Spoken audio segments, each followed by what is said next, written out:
segunda parte de esta mañana. Sí. Entonces, la segunda parte va a constar de una ponencia con el profesor, doctor, investigador Enrique González Duro.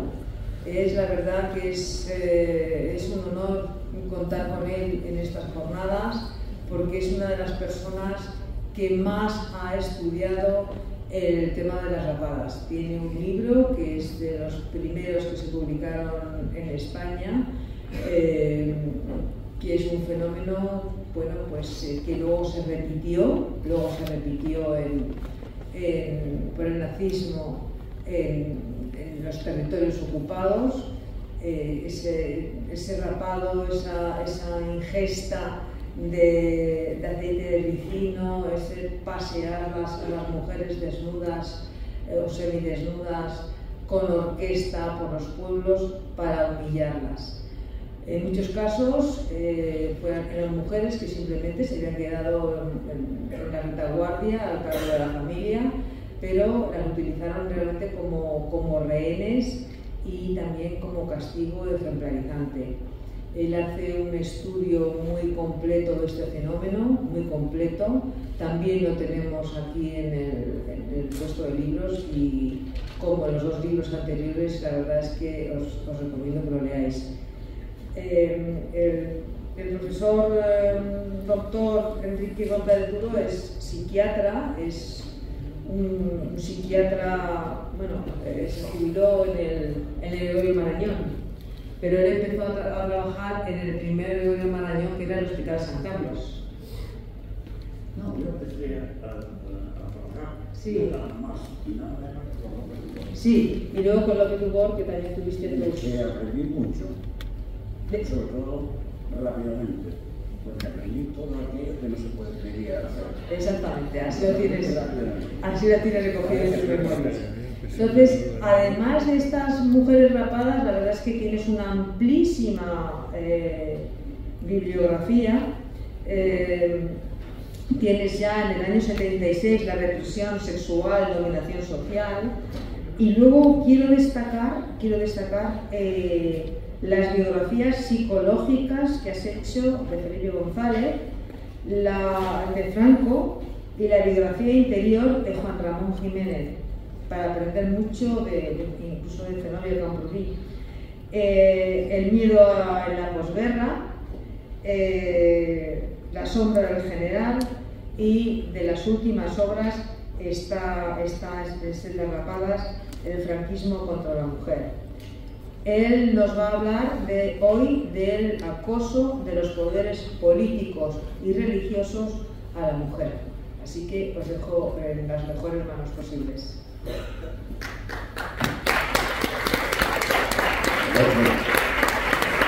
Gracias por la invitación y describir un poco mi situación en la que comienzo. Yo estoy muy iluminado, pero yo no veo a nadie. No me resulta, particularmente resulta fácil comunicarme con alguien que no veo, porque el espectador es importante, que viene a escucharte, y puntos de referencia sobre lo que estás diciendo. Yo no tengo esa costumbre. Cuando hablo a un público, me fijo en las personas del público como sujetos o actitudes o tal, y sé si lo que estoy diciendo les interesa o les interesa. O sea que aquí... Pues a lo mejor podemos bajar las luces, porque antes, en la parte anterior, no había unas luces tan intensas. Bueno, pues esto... A ver, ponemos, mira, se encienden las luces de sala y ya podemos vernos.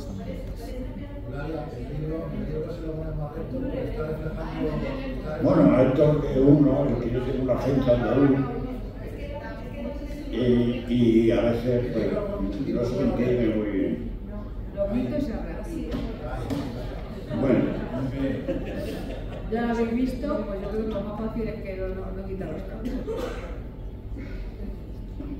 Bueno, esto lo he hecho para prevenir mis propias deficiencias en la ponencia o en el trabajo que voy a presentar, que como de poco tiempo, como todos los ponentes, pues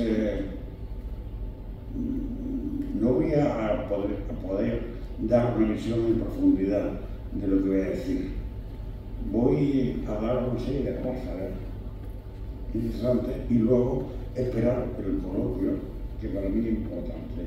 El coloquio es importante, la gente hace preguntas y da respuestas interesantes, incisivas, que a veces no dan que pensar y le hacen uno pensar cómo. De manera que la comunicación para mí es absolutamente importante. Y puede ser que vayan a ráfagas, pero voy a decir cosas que puede que sepan ya o puede que no sepan. Naturalmente las más interesantes las que no se saben poco.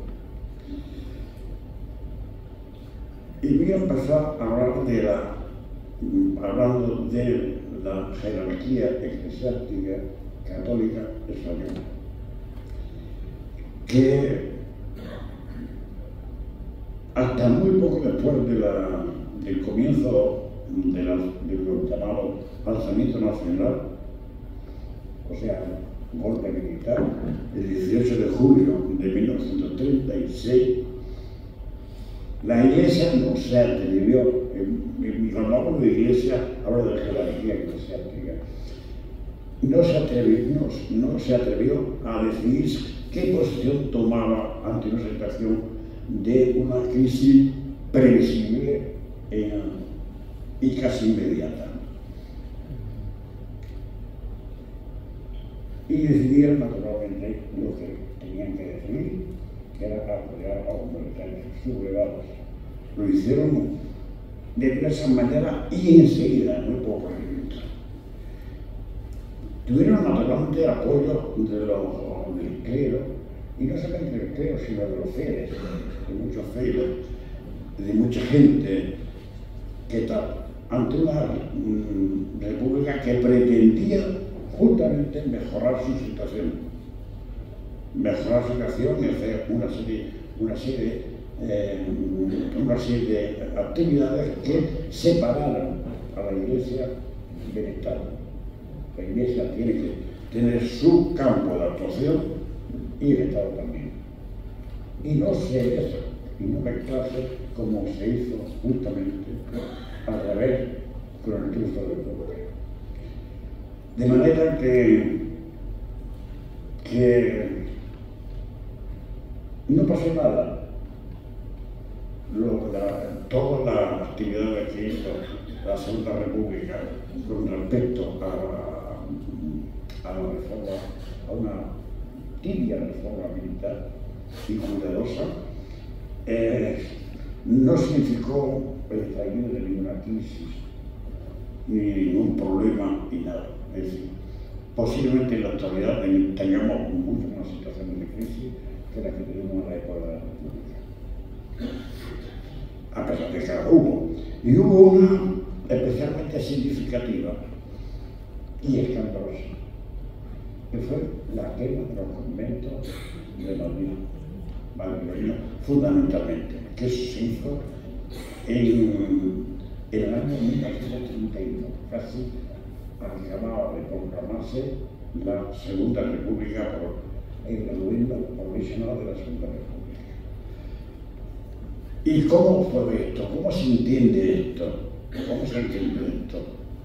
Cuando se pretendía todo lo contrario, que las contradicciones pudieran resolverse, que se trabajara en favor de la mayoría, que se hicieran las cosas mejor y que la Iglesia tenía su campo de actuación y que el Estado tenía que tener su independencia de la Iglesia. Cosa que durante siglos no había sucedido nunca. Siempre la Iglesia ha tenido en este país más poder y más influencia que los propios reyes. Y miramos que han tenido reyes absolutamente absolutistas. ¿Qué pasó aquí? ¿Lo ha explicado alguien? Yo no lo he oído. lo he leído. Y lo he leído porque el autor de un panfleto que lo explicaba a su manera se llamaba nada menos que Ramón Franco Bahamonde,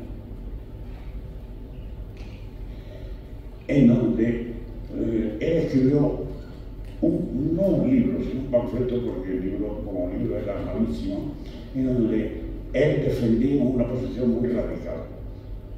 Este país no tenía solución, había que destruirlo para construirlo de nueva planta. Curiosamente, este libro que yo tuve en mis manos, me deshice porque era muy malo, pero ahora estoy muy arrepentido de haberlo leído porque no he visto a ningún historiador ni a ningún profesor que cite este libro. Esto nos llevaría muy lejos, pero ¿quién era este señor? Era hermano del generalísimo, del que fue generalísimo, de su misma familia, y absolutamente radical. Curiosamente, luego volvió con el hermano y bombardeó, porque era aviador, bombardeó las costas de Valencia. Es decir, en manos de esto íbamos a estar. Y estuvimos realmente. Podría hablar aquí de la familia Franco, que sería interesante y que probablemente no lo conocía. Pero yo lo que sintéticamente puedo decir que fue, y eso lo han corroborado después muchos autores, un hombre absolutamente mediocre, el último de la clase, el más tonto de la familia. Eso lo decía el propio padre,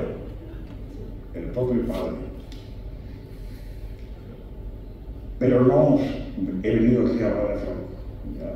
Escribí un libro hace ya tiempo y yo creo que es un libro suficientemente conocido, ¿no? Pero en cuanto a todos los detalles. Y puesto que estamos hablando de militares, pues sigamos, pasemos de la iglesia a la milicia,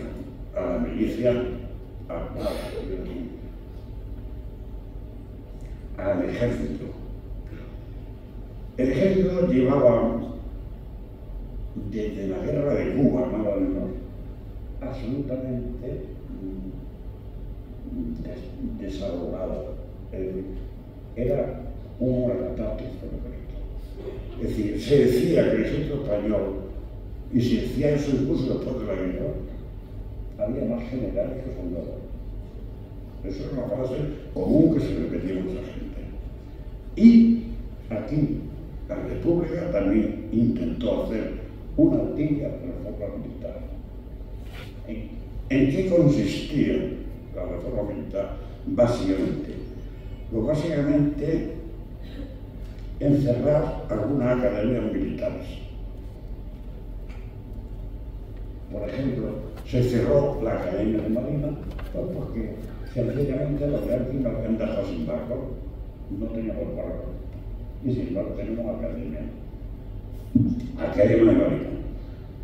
En quitar a Franco de la dirección más querida de él, de la Academia Militar de Zaragoza, porque lo que había es que reducir el ejército y hacerlo más operativo y con mayores presupuestos, acabando con la corrupción que se manifestó evidentemente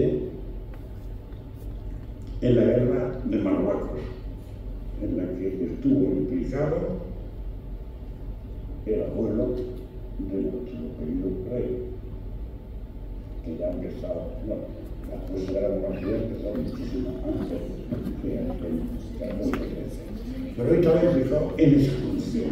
Por tanto, todo eso hizo no recorren.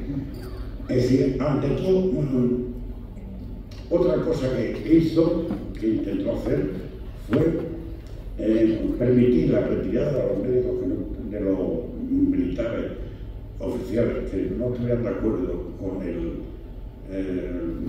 lo que se llama el republicano, permitir la retirada conservando el sueldo íntegro. No era que Franco pasó de ser director de la Academia General de Infantería, pasó a un retiro absolutamente bien pagado. A pesar de todo, otra cosa era acabar con los ascensos por mérito de guerra. ¿Quién puede estar de acuerdo? ¿Quién no puede no estar de acuerdo con esta medida? Sí, mucha gente, si vemos la televisión, vemos continuamente guerra y más guerra, y amenaza de guerra. Por tanto, había la situación de la guerra de Marruecos significaba que España todavía aspiraba a recuperar el imperio español, nada menos que eso. Claro, desde el plano espiritual. Y los militares que se llamaban africanistas, precisamente porque estaban trabajando, entre comillas, en África, en el norte de África, pues cobraban la mitad, el doble de los militares peninsulares que desarrollaban su labor en la península. Y por tanto, quitó ese acceso por mérito de guerra, que permitió que Franco, con 30 años, fuera general.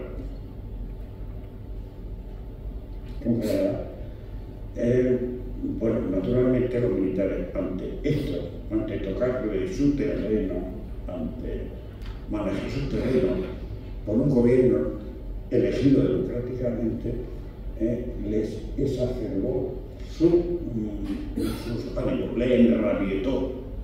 En vez de estar agradecido o decir, bueno, por fin una vez vamos a hacer un evento con un presupuesto adecuado, con una organización racional, etcétera, etcétera. Pues no, se enrabietaron.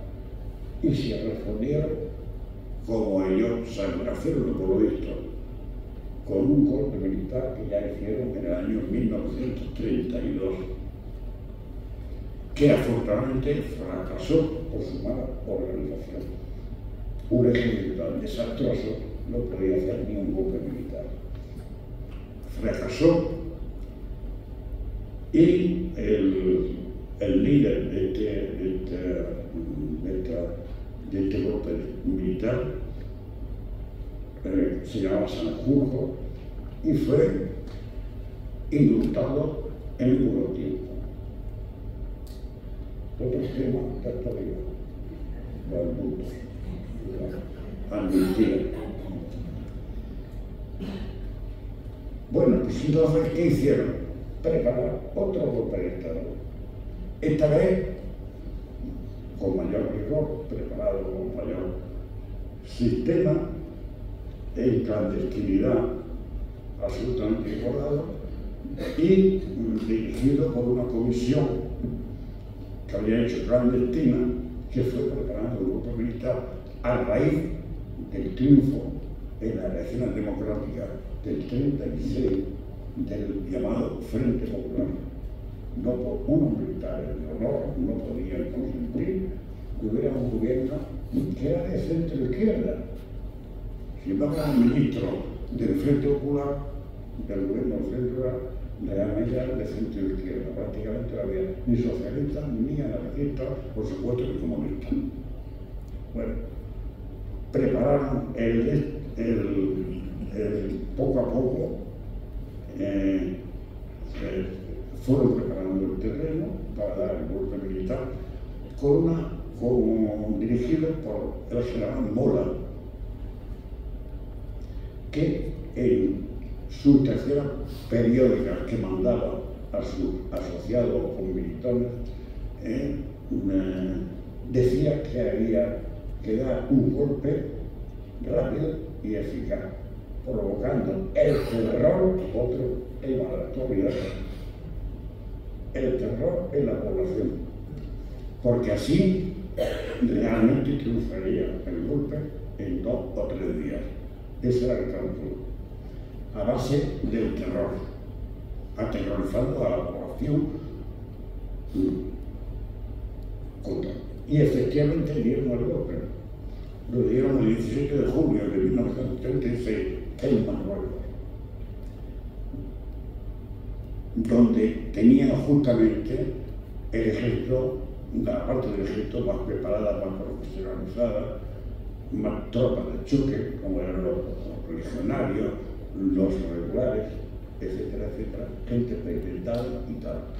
Y frente a eso, la República, ¿qué hizo?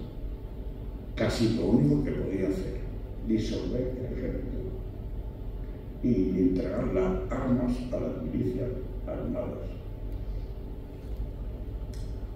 ¿Y cómo hacer esto? ¿Cómo llegar a esta historia? Que por cierto se hizo sin apenas la participación de Franco. Que Franco se lo propusieron que se incluyera en esta conspiración existente durante varios meses y se negó. Y por el contrario se ofreció al primer ministro de la República para salvar la República. Hecho sorprendente, pero curioso. Por este individuo estuvimos 40 años gobernados. Vamos a hablar de mujeres, de las rapadas. Bueno, es que, en este contexto, ya que nos han dado un golpe de Estado, han puesto un nuevo régimen, nos han impuesto un nuevo régimen. ¿Qué pasa con nosotras? Ahora mismo. Venga. Y voy a empezar que dentro de nada te tengo que pasar el papelito de 5 minutos. Bueno, entonces voy a ir rápido. Eso. Voy a ir rápido. Bueno, hay que pensar que el golpe militar fracasó, pero se convirtió en guerra civil. Y la guerra civil significaba, pues eso, una guerra civil que tenía la legitimidad de los hechos, pero no la ninguna otra legitimidad de ningún tipo. Pero la tendrían pronto de parte de la jerarquía católica eclesiástica. Pero a medida ellos estaban mejor preparados, tenían un mejor ejército, tenían apoyo desde el exterior, tenían un ejército tal que se tenía que hacer unas milicias prácticamente desarmadas.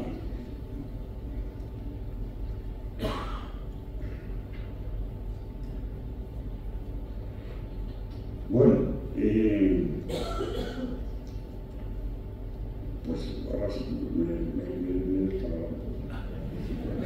a las mujeres, vamos a las mujeres, que si no, luego solamente hablamos de hombres. Sí. Bueno, pues a medida que iban ganando la guerra, iban ganando territorios. Y en esos territorios hicieron una serie de celebraciones de ritos litúrgicos, de connivencia con la jerarquía eclesiástica, que movilizaron a mucha gente. Es decir, de tal manera que hubo mucho público que no existía antes, pero que existía, y lo digo, que se sintió fascinada por el aparato que organizaba esta conjunción de eclesiásticos y militares. Y voy a hablar brevemente de los textos de los obispos que hicieron 3 textos proclamando brevemente, de un modo u otro, que no estábamos en guerra, sino que estábamos en una cruzada en donde, siguiendo el símil de San Agustín, estaba dividida en 2 partes, en 2 ciudades. Las ciudades, en una estaban los españoles sanos, los españoles dignos, los españoles normativos, que eran disciplinados, que eran gente de orden, y en la otra parte donde estaban los que hoy llamaríamos antiespañoles, es decir, gente transgerizada, bárbara, sin cultura, sin nada. De verdad que dividieron el país en 2 siglos. Y esto le llevó más. Hubo 3 encíclicas, no las voy a enumerar, pero ya más o menos transformaron la guerra civil en una guerra religiosa. Naturalmente era más compleja que todo esto, pero ante el público, incluso ante el público europeo, era guerra no cruzada, una guerra religiosa, de la que Franco se atrevió a decir, con el poder que ya tenía y que le permitía decir lo que quisiera, lo siguiente: si estamos en una guerra religiosa, nuestros combatientes cristianos o musulmanes, entonces, más o menos literalmente, no combatimos a nadie. Nuestro enemigo no son personas, son la ignorancia, el ateísmo, lo que rebaja la dignidad del ser humano. ¿Y cómo, demonio, se convierte lo que es algo de todos los españoles en algo que pertenece solamente a la mitad, pongamos porcentualmente esto, mientras que los otros no hay que hacer nada? Si España está enferma y hay que curar la parte de su cuerpo social enfermo, y por tanto van a actuar provocando sangrías que para ellos eran un sacrificio. Se sacrificaban dando su propia sangre. Esto lo vemos hasta hace poco, lo hemos visto en la iglesia, en todas las iglesias, de gloria a los caídos por Dios y por los panes. Y a nosotros, en todo caso, morirán sangrando. Ellos son, porque ellos son los culpables de esta guerra. Ellos son los que aportan. Y aquí meten un argumento falaz, totalmente falaz, que la guerra la habían provocado los gente de izquierda, una guerra especial que Serrano Suñer proclamó como esta es la guerra de la guerra. Es decir, el agredido es el agresor. Y así me pasa.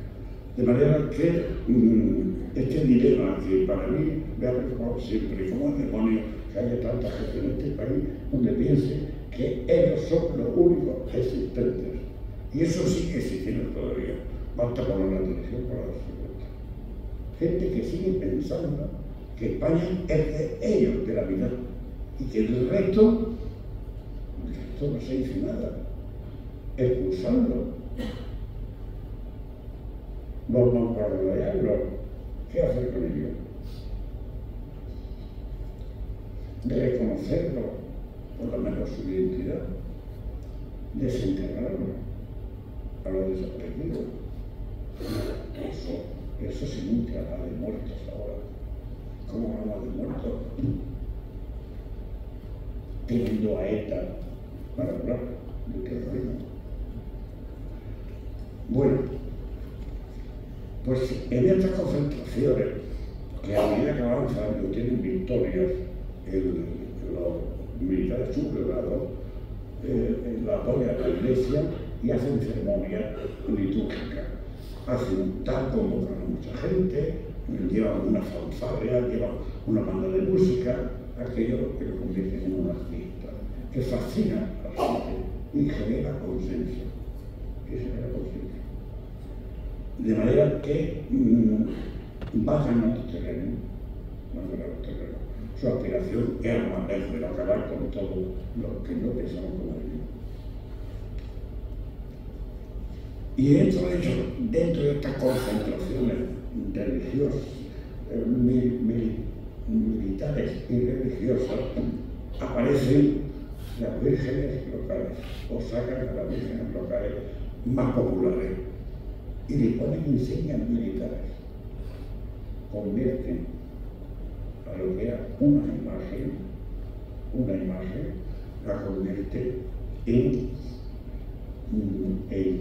una jefa del ejército, porque le ponían insignias militares y la nombraban cargos, incluso cargos que eran absolutamente falsos, porque no tenían ninguna parentalidad. Sí, las vírgenes que sacaban en profesión o en peregrinación, etc., eran lo que demostró un director de cine con la Virgen del Rocío, que hizo una película sobre cómo se preparaba la procesión de la Virgen del Rocío, y estando ya en democracia, la película fue prohibida, porque eran 4 palos y una cabeza. Eso es lo que querían pagar. De ahí que esas vírgenes estuvieran enjolladas, llenas de riquezas, de collares, de todas las clases de lujo.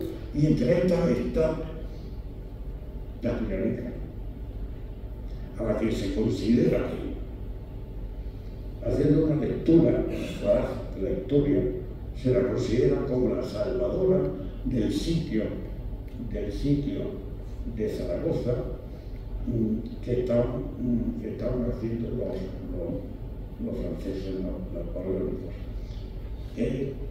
Ella fue, según la tesis oficial, ella fue la que había milagrosamente logrado el triunfo de los combatientes en la guerra, porque Zaragoza estaba perdido de la mente.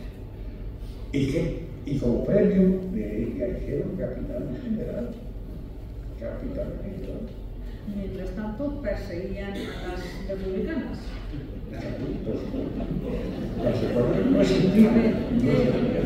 A ellas no les ponían, a ellas les castigaban, ¿cómo las castigaban? ¿Qué razones alegaban? De la Pilarica pasaron, por ejemplo, a otra figura eclesiástica manipulada, que es Santiago Apóstol, que era una persona que incluso históricamente se piensa que no existió o que no estuvo en España, ni siquiera. Pero quedó una frase al cabo de los siglos que se llama Dios lo quiere. Santiago cierra España. Y el Quijote le responde muy agudamente. Pero es que España estaba cerrada, estaba abierta alguna vez, estaba abierta. ¿Por qué cerrada? ¿Qué quieren? Cerrada aún más. Eso es lo que querían, ciertamente.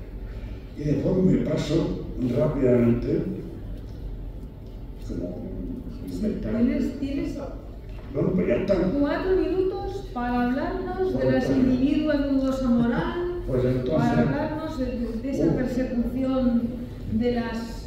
No voy a hablar de Santa Teresa de Jesús. No. Eso otro día me encantaría, de verdad, porque es un tema impresionante. Toda esa mitología franquista. Bueno, si yo voy a decir una cosa. Franco era su santa preferida y logró, con su ayudante, presentar a Santa Teresa, que había muerto 4 siglos antes, presentarla como un modelo militar, desarrollando el feminismo del sexo, en donde era un poco lavar la imagen para dar una imagen feminista, aprovechándose de una santa muerta afuera. Y dice, la autobiografía de la santa no tiene nada que ver con lo que dijera. Y prácticamente,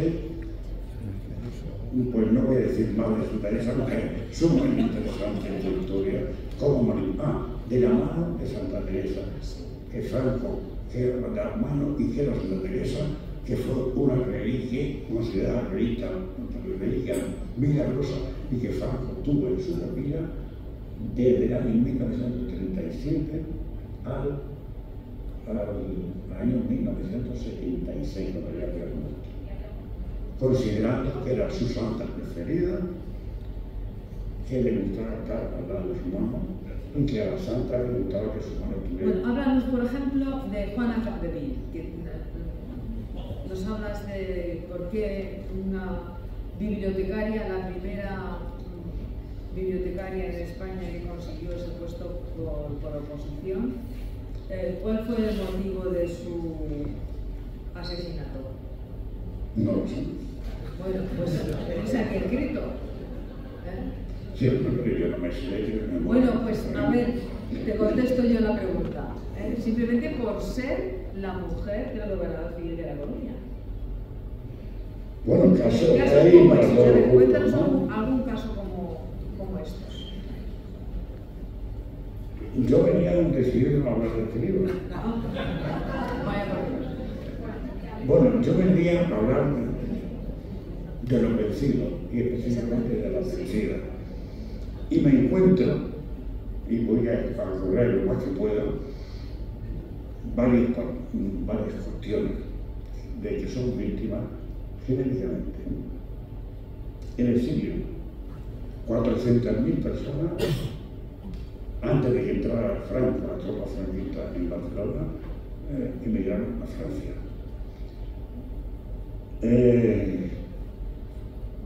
Hubo condenadas a muerte en profesiones muy elegidas.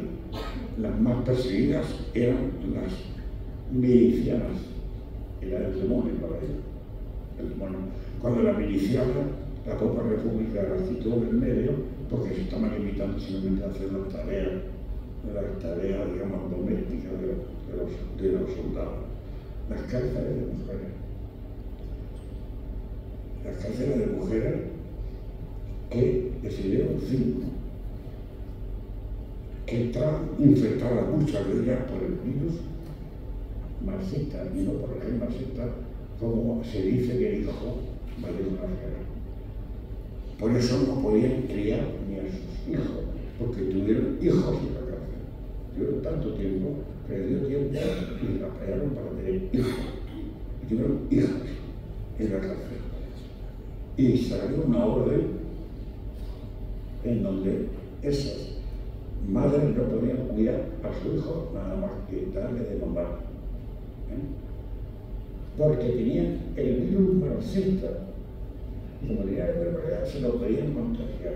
De manera que ahí empieza una historia tristísima y que todavía ha suscrito hasta años, aquel interreciento, y se la entregaron o sacaron de las cárceles a los niños, que en la mayoría de las cárceles de mujeres había niños pequeños, y las dieron en adopción a familias adineradas o a instituciones religiosas o escolares de la sección femenina, del estudio social, etcétera, etcétera. De manera que todo el problema creado que luego se convirtió en un comercio, pero el origen fue político. Es decir, ¿qué hacer con los niños, hijas de las rojas? Ya vamos a terminar, profesor, que tenemos que dar paso a la mesa redonda. Bueno, pues yo no sé si me he dejado.